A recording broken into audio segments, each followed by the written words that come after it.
Guys imagine कीजिए कि एक रात खुद को सुकून देने के लिए आप आसमान की तरफ देखते हैं, जहां पर आपको चमकता चांद और टिमटिमाते तारे नजर आते हैं। सब कुछ काफी ज्यादा पीसफुल है कि तभी आपको अचानक से ये पता चलता है कि इस यूनिवर्स में कुछ ऐसा भी मौजूद है जो अपने आप में काफी ज्यादा विशाल है, कुछ ऐसा जो इनविजिबल है, और वो हमारी गैलेक्सी मिल्की वे, जिसमें हमारी अर्थ भी शामिल है, उसे एक मिस्टीरियस जाइंट मैग्नेट की तरह इनसेन स्पीड से अपनी तरफ खींचकर खुद में समाने के लिए बेताब है। वेल गाइस, ये कोई साइंस फिक्शनल मूवी की स्क्रिप्ट नहीं, बल्कि एक ऐसी रियलिटी है जो आज भी प्रैक्टिकली हमारे साइंटिस्ट की रातों की नींदें उड़ा कर रखे है।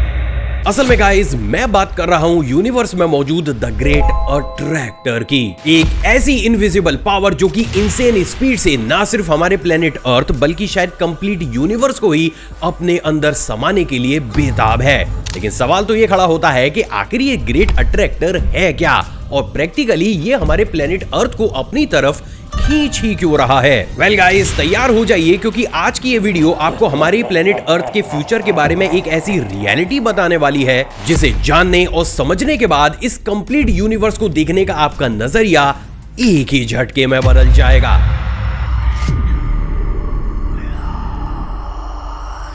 असल में गाइस, इनिशियल स्टेज में इस पूरी दुनिया के ऑलमोस्ट सभी लोगों को यह लगता था कि अर्थ सन के चारों तरफ नहीं बल्कि सन अर्थ के चारों ही तरफ चक्कर लगाता है। इसके बाद समय आया साल 1543 का, और तब कुछ अजीब हुआ। असल में साल 1543 में फेमस एस्ट्रोनॉमर निकोलस कोपरनिकस ने कई सालों तक स्टडी करने के बाद सबसे पहली बार अपने एक फेमस ग्रंथ दी रिवोल्यूशनरी बर्स्ट ऑर्बियम सेलेस्टिनम को पब्लिश किया। हैरानी की बात यह है दोस्तों कि निकोलस ने इसी ग्रंथ में सबसे पहली बार यह लिखा कि प्रैक्टिकली सन अर्थ के चारों तरफ नहीं बल्कि हमारा प्लेनेट अर्थ सन के चारों ही तरफ चक्कर लगाता है। अब देखो गाइस, क्योंकि उस समय ये स्टेटमेंट दुनिया के ऑलमोस्ट सभी लोगों के बिलीफ सिस्टम से टोटल ही अलग था, तो अनफॉर्चुनेटली दुनिया के बहुत बड़े लोगों ने निकोलस के इस स्टेटमेंट को बेतुका और झूठा समझा। लेकिन गाइस, जहां एक तरफ लोग यूनिवर्स की इस सच्चाई को एक्सेप्ट नहीं कर रहे थे, तो वहीं दूसरी तरफ दुनिया के कुछ जाने माने एस्ट्रोनॉमर्स ने इस चीज को सीरियसली लेते हुए इसे सही तरीके से एग्जामिन करना स्टार्ट किया, और उसके बाद जो हुआ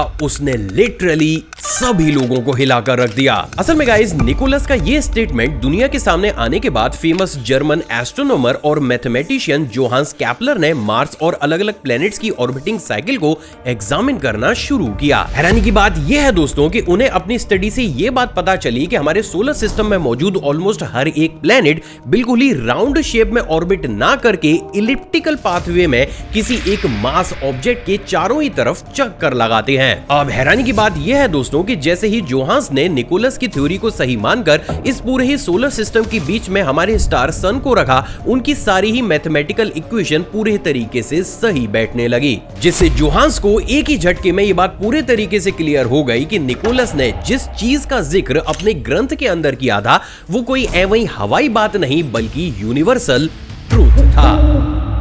इंटरेस्टिंग बात यह है दोस्तों कि क्योंकि अब हमारे पास इस चीज के पुख्ता एविडेंस थे कि हमारा प्लेनेट अर्थ सन के चारों तरफ परिक्रमा करता है, तो आगे चलकर आइजैक न्यूटन और जोहान्स केपलर ने पूरी दुनिया को यह भी प्रूव करके दिखाया कि हमारी अर्थ की सन के अराउंड रिवॉल्विंग स्पीड कोई छोटी मोटी नहीं बल्कि लगभग 30 किलोमीटर पर सेकंड है। ये रिसर्च अपने आप में काफी ज्यादा बड़ी थी, क्योंकि इस रिसर्च ने ना सिर्फ लोगों के बिलीफ सिस्टम को चेंज किया बल्कि उन्होंने हमें यह भी समझाया कि आखिर इस यूनिवर्स में हमारा ये प्लेनेट अर्थ किस तरीके से बिहेव करता है। इसके बाद गाइस, समय आगे बीता और हम पहुंचते हैं 1927 में। असल में साल 1927 में फेमस डच एस्ट्रोनॉमर जॉन ऊट ने सबसे पहली बार दुनिया के सामने ये एक्सप्लेनेशन रखी कि सिर्फ अर्थ ही सूरज के चारों तरफ चक्कर नहीं लगाती बल्कि हमारा ये सन भी हमारी मिल्की वे गैलेक्सी में लगभग 230 किलोमीटर पर सेकंड की स्पीड से चक्कर लगाता है। इंटरेस्टिंग बात यह है दोस्तों कि जॉन ऊट ने ना सिर्फ दुनिया को ये चीज बताई बल्कि उन्होंने इस चीज के इतने सटीक एक्सप्लेनेशन दिए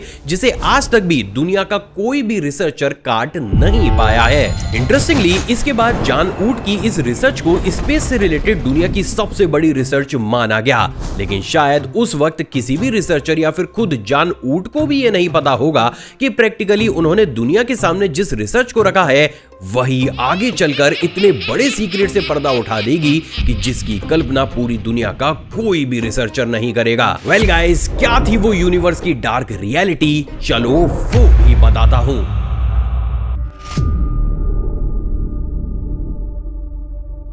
साल 1970 ये वो दौर था जब दुनिया के बड़े बड़े एस्ट्रोनॉमर्स ने आपस में मिलकर हमारी गैलेक्सी और प्रैक्टिकली हमारे आसपास मौजूद दूसरी गैलेक्सीज के बिहेवियर को अच्छे तरीके से स्टडी करना शुरू किया। इंटरेस्टिंग बात यह है दोस्तों कि उन्होंने इस स्टडी में सबसे पहले रेड शिफ्ट एक्सपेरिमेंट को कंडक्ट किया। असल में गाइस, सिंपल लैंग्वेज में रेड शिफ्ट एक्सपेरिमेंट का मतलब होता है किसी भी स्पेस ऑब्जेक्ट, प्लेनेट या फिर हमसे काफी ज्यादा दूर मौजूद किसी भी गैलेक्सी का रेड कलर में शिफ्ट होना। असल में देखो, अभी तक यूनिवर्स को लेकर हम सभी की ये थ्योरी है कि इस अनंत ब्रह्मांड की शुरुआत बिग बैंग से हुई थी। अब जब वो बिग बैंग हुआ था तो उसकी वजह से ही हमारा ये अनंत ब्रह्मांड हर पल चारों ही दिशाओं में एक्सपेंड कर रहा है। ये ठीक ऐसा ही है जैसे आप एक गिलास से जमीन पर पानी को डालें, तो जैसे ही पानी जमीन के कांटेक्ट में आएगा वो सारी ही दिशाओं में एक तरीके से एक्सपेंड करने लगेगा। अब बेसिकली रेड शिफ्ट एक्सपेरिमेंट हमें इसी फैलाव के सही आंकड़े देता है, क्योंकि जैसा कि हम सभी जानते हैं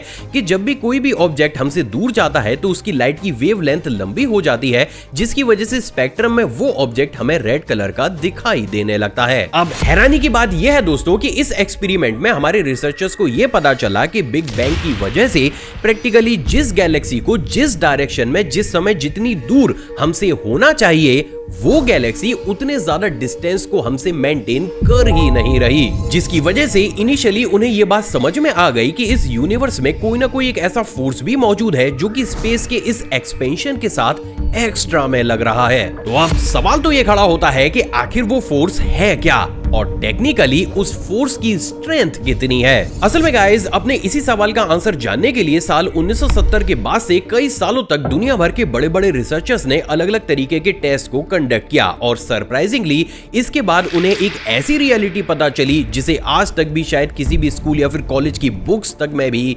नहीं पढ़ाया जाता, और वो है गाइस मैसिव अट्रैक्शन पुल। असल में देखो, इस रिसर्च के बाद एक चीज जो पूरे तरीके से क्लियर हुई वो ये थी दोस्तों कि इस अनंत ब्रह्मांड में कोई एक ऐसी चीज भी मौजूद है जो कि एक जाइंट मैग्नेट की तरह हमारी गैलेक्सी और हमारे आसपास मौजूद 400 से ज्यादा गैलेक्सीज को एक स्पेसिफिक डायरेक्शन में अप्रोक्सीमेटली 600 किलोमीटर पर सेकंड की स्पीड से खुद की तरफ खींच रही है। ये रिसर्च अपने आप में इतनी ज्यादा बड़ी थी कि इसने दुनिया भर के बड़े बड़े रिसर्चर्स की रातों की नींदें उड़ा दी, और वो सबसे बड़ा कारण है जिसके चलते हुए इसी रिसर्च के बाद इस जाइंट सी अजीब चीज को ऑफिशियली नाम दिया गया the great attractor. So finally guys, the great attractor की ये रियलिटी जानने के बाद अब हमारे सामने 3 सबसे बड़े क्वेश्चन खड़े होते हैं। नंबर 1, आखिर ये ग्रेट अट्रैक्टर देखने में है कैसा? नंबर 2, इसके पास ऐसी कौन सी सुपर पावर मौजूद है जिसकी वजह से ये 600 किलोमीटर पर सेकंड की स्पीड से हमारी गैलेक्सी और आसपास मौजूद तमाम गैलेक्सीज को अपने अंदर खींच रहा है? और नंबर 3 और सबसे मेन क्वेश्चन कि अगर इस यूनिवर्स में हम इसी स्पीड के साथ इस ग्रेट अट्रैक्टर की तरफ खींचते हुए चले जाएं तो प्रैक्टिकली हम कब इसके अंदर समा जाएंगे और इसके अंदर समाने के बाद हमारे प्लेनेट अर्थ के साथ होगा क्या? वेल गाइस, बने रहिए इस वीडियो के साथ क्योंकि आगे आने वाले कुछ मिनट आपको आपके ही फ्यूचर की एक ऐसी रियलिटी बताने वाले हैं जिसकी कल्पना आप बिल्कुल भी नहीं कर सकते।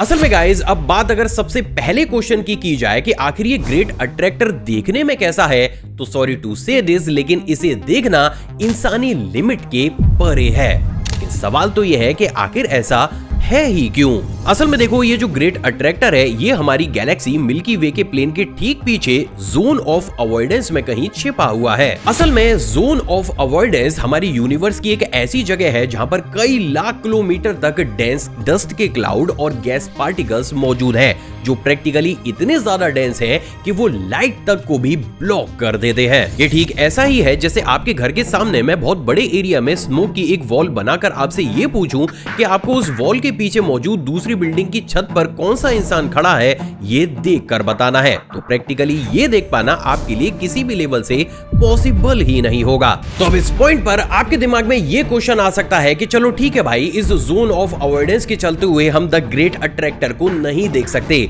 लेकिन अगर हम इस जोन को क्रॉस कर जाए भाई तब तो हमें वो ग्रेट अट्रैक्टर दिखना चाहिए, राइट?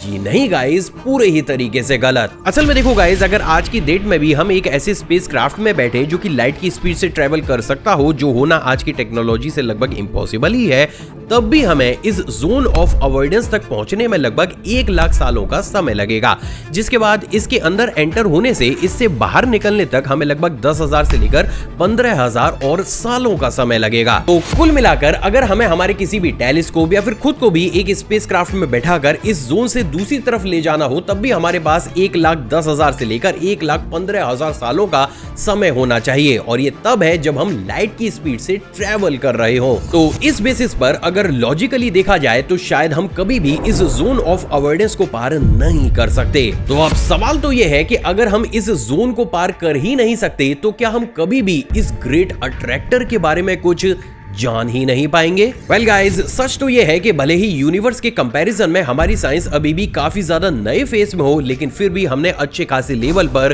तरक्की कर ली है, और उसी तरक्की की वजह से हमें द ग्रेट अट्रैक्टर के बारे में कुछ इंपॉर्टेंट इंफॉर्मेशन मिली है। असल में देखो, फिजिकली इस ग्रेट अट्रैक्टर को ना देख पाने की वजह से हमारे रिसर्चर्स ने इसे देखने के लिए एक बेहद ही अलग तरीके के प्लान को बनाया है, जिसमें उन्होंने साल 1980 से लगातार इस डायरेक्शन में एक्सरेज, इंफ्रारेड और रेडियो वेव्स को भेजना शुरू किया, जो कि टेक्निकली आसानी से डेंस क्लाउड और गैसेस के पार्टिकल्स को क्लियर करके हमें ग्रेट अट्रैक्टर के बारे में इनिशियल इंफॉर्मेशन दे सकती थी। और गाइस, उसी बेसिस पर हमें ये पता चला, नंबर 1, इस ग्रेट अट्रैक्टर का मास लगभग 10⁻16 सोलर मासेस के बराबर है, जो टेक्निकली अपने आप में इतना ज्यादा बड़ा है कि इस पूरे ही एरिया में 333 और उसके आगे ये इतनी जीरोस, भाई इतनी अर्थ इसके अंदर आसानी से समा सकती है। नंबर 2, क्योंकि ये ग्रेट अट्रैक्टर अरबों खरबों गैलेक्सीज को अपनी तरफ खींच रहा है, तो इसके अंदर करोड़ों गैलेक्सीज के क्लस्टर बन चुके हैं, जिसे अगर इमेज में समझा जाए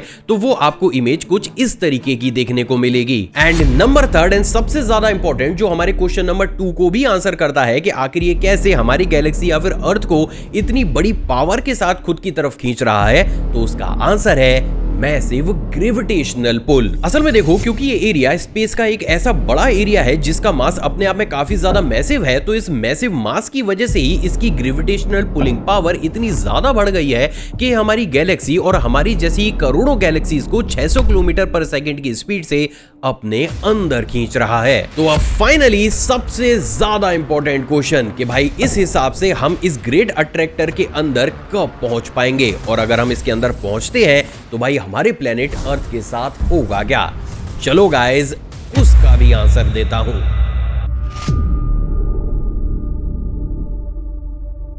दोस्तों, आपने कभी किसी मैग्नेट से किसी मेटल को चिपकाने का ट्राई किया है? असल में देखो, अगर आपने ये काम किया होगा तो आपको ये बात बखूबी पता होगी कि जब तक ऑब्जेक्ट मैग्नेट से दूर रहता है, वो मैग्नेट काफी स्लो स्पीड से धीरे धीरे उस मेटल को अपनी तरफ अट्रैक्ट करती है। लेकिन जैसे जैसे वो मेटल मैग्नेट के नजदीक पहुंचती है, मैग्नेटिक पुल ज्यादा होने की वजह से वो ऑब्जेक्ट तुरंत ही मैग्नेट से जाकर चिपक जाता है। तो गाइज, अब अगर इस कॉन्सेप्ट को एज इट इज यूनिवर्स के ऊपर लगाया जाए तो ये बात पूरे तरीके से क्लियर होती है कि भले ही आज की डेट में ये ग्रेट अट्रैक्टर हमसे 150 या फिर 200 मिलियन लाइट ईयर की दूरी पर हो, लेकिन जैसे जैसे समय आगे बढ़ेगा, हमारा उसकी तरफ खींचने का ये फोर्स भी उसी हिसाब से और ज्यादा स्ट्रॉन्ग होता हुआ चला जाएगा। रिजल्ट, हम इस अनंत ब्रह्मांड के केओस में और ज्यादा तेजी के साथ इस ग्रेट अट्रैक्टर के अंदर समाने के लिए बढ़ते चले जाएंगे, right? But here is a catch. असल में साल 1980 के बाद से लगातार द ग्रेट अट्रैक्टर पर रिसर्च करने के बाद हमारे रिसर्चर्स को एक बेहद ही अजीब सी चीज पता चली है, और वो ये है गाइस कि हमारी कैलकुलेशन के अकॉर्डिंग प्रैक्टिकली आज की डेट में हमें जिस तेजी के साथ इस ग्रेट अट्रैक्टर की तरफ आगे बढ़ना चाहिए, हम उतनी तेजी के साथ इसके अंदर नहीं जा रहे हैं। तो अब सवाल तो ये है कि फिर आखिर ऐसी कौन सी ही चीज है जो हमारे प्लेनेट अर्थ को इस ग्रेट अट्रैक्टर से बचाने का काम कर रही है? वेल गाइस, इसका काफी हद तक हमें सटीक जवाब देखने को मिला साल 2020 में। असल में साल 2020 में टेलीस्कोप लाइक गाइया और हब्बल ने एक बेहद ही अजीब सी चीज हमारे सामने लाकर रखी, जिसे आगे चलकर नाम दिया गया शैफली सुपर क्लस्टर। अब ये शैफली सुपर क्लस्टर क्या भला है, चलो वो भी बताता हूँ। असल में गाइस देखो, भले ही इस सुपर क्लस्टर की डिस्कवरी साल 1930 में हुई हो, लेकिन इसके बारे में सबसे सटीक जानकारी हमें साल 2020 में पता चली, जब हमारे काफी पावरफुल और नए टेलीस्कोप ने हमें ये बताया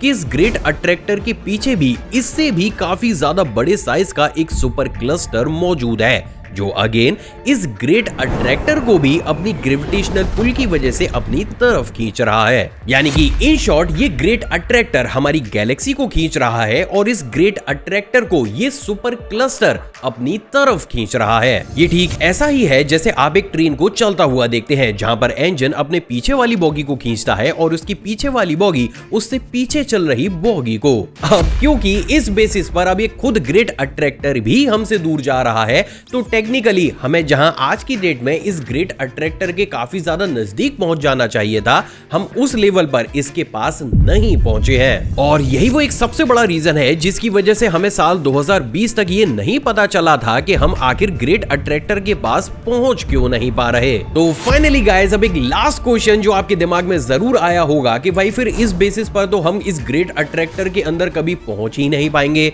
वेल गाइस, सच तो ये है कि ऐसा एक ना एक दिन जरूर होगा। असल में देखो, भले ही आज नहीं तो हजारों सालों नहीं तो लाखों सालों में, लेकिन एक दिन तो ऐसा जरूर आएगा जब हमारी ये गैलेक्सी द ग्रेट अट्रैक्टर के अंदर पहुंचेगी। और जब ऐसा होगा तो वहां पर मौजूद ऑलरेडी करोड़ों गैलेक्सी से जाकर हमारी ये गैलेक्सी कोलाइड कर जाएगी, जिसकी वजह से बहुत से नए प्लैनेट्स बनेंगे, जबकि बहुत से पुराने प्लैनेट्स पूरे ही तरीके से खत्म हो जाएंगे। और ये यूनिवर्स की एक ऐसी डार्क रियलिटी है जिसे इस पूरी दुनिया की कोई भी ताकत नहीं बदल सकती। तो इन शॉर्ट अगर देखा जाए तो हमारा ये यूनिवर्स और इसमें मौजूद हर एक एलिमेंट प्रैक्टिकली अपने खात्मे की तरफ आगे बढ़ रहा है। हम बस इस केओटिक माहौल में लकीली एक ऐसी जगह पर मौजूद है जहां पर कुछ पलों के लिए हमें शांति महसूस हो रही है, लेकिन जैसे ही आप इस स्पेस में ऊपर की तरफ बढ़ेंगे, आपको ये समझ में आएगा कि ये शांति सिर्फ कुछ ही सिलेक्टेड टाइम पीरियड के लिए है। तो फिर गाइस, क्यों ना इस क्योस में इस शांति को पूरे ही तरीके से एंजॉय किया जाए, अच्छी बातें बोलकर, अच्छा काम करके और अच्छी चीजें देखकर। वेल गाइस, अगर आप मेरी बात से एग्री करते हैं और आपको ये मेरी पूरी रिसर्च और वीडियो पसंद आई हो, तो इस वीडियो को हर वीडियो की तरह 6000 लाइक तक जरूर पहुंचाइएगा। इसके साथ ही गाइस, अगर आप इस माय इंडिया चैनल पर नए हैं और इन्हीं तरीके की विद प्रूफ डॉक्यूमेंट्रीज देखना पसंद करते हैं, तो इस चैनल को सब्सक्राइब कर उस बेल आइकन को प्रेस जरूर कीजिएगा, क्योंकि यहाँ पर हर हफ्ते हम एक ऐसी नई मिस्ट्री को खोलते हैं जिसके बारे में लोगों को भनक तक नहीं होती। अभी आपकी स्क्रीन पर आपको जो 2 वीडियोस दिख रही है ना भाई, इन्हें भी चेकआउट जरूर कीजिएगा, क्योंकि ये भी अपने आप में काफी ज्यादा मिस्टीरियस हैं। जय हिंद।